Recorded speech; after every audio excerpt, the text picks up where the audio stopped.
হাদিস শরীফে এসেছে রাসূলুল্লাহ জাবালে নূরে বসা, গারে হেরার ভিতরে বসা, হযরতে জিবরাইল রাসূলুল্লাহর সঙ্গে কথা বলতেছেন। একটু পরে হযরতে জিবরাইল বলেন, ইয়া রাসূলুল্লাহ, আমি আর এখানে বসবো না, আমি এখন চলছি। আমি দেখতে পাচ্ছি খাদিজা আসতেছে আপনার জন্য খাবার নিয়ে। খাদিজা যখন আপনার কাছে পৌঁছে যাবে, আপনি খাদিজাকে শুনায় দিবেন আল্লাহ রাব্বুল আলামিন খাদিজাকে সালাম জানাইছে। সুবহানাল্লাহ। রাসূলুল্লাহর কাছে হযরতে খাদিজা যখন আসলেন, হুজুর বললেন, খাদিজা, আজকে তোমার জন্য দারুণ সুখবর। বলে কি?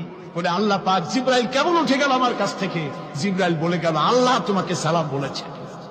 হযরত খাদিজা কেঁদে ফেললেন, বললেন, ইয়া রাসূলুল্লাহ, আমার নারী জন্ম সার্থক, আল্লাহ আমাকে সালাম বলেছে। এর জবাব কেমনে দিতে হয় হুজুর আমি তো জানি না, আপনি আমার পক্ষ থেকে আল্লাহর সালাম কিভাবে দেওয়া লাগে আপনি দিয়ে দিন, আমি তো বুঝি না কেমনে আল্লাহর সালামের জবাব দেব। হুজুর বললেন, খাদিজা, শুধু আল্লাহ নয়, জিবরাইলও তোমাকে সালাম বলে গেছে। হযরতে খাদিজা বললেন, হযরত জিবরাইলকে আমার সালামের জবাবটা ওয়ালাইকুম আসসালাম বলে দিন। হযরত খাদিজার এই মর্যাদা ছিল। আমার ভাইরা, রাসূল পাক সাল্লাল্লাহু আলাইহি ওয়াসাল্লাম এভাবে মহব্বত করেছেন স্ত্রীদেরকে। সুতরাং স্বামী স্ত্রীর মহব্বত আল্লাহ জান্নাতি নিয়ামত। কি নিয়ামত? যে ঘরের মধ্যে স্বামী স্ত্রীর মধ্যে মিল মহব্বত আছে,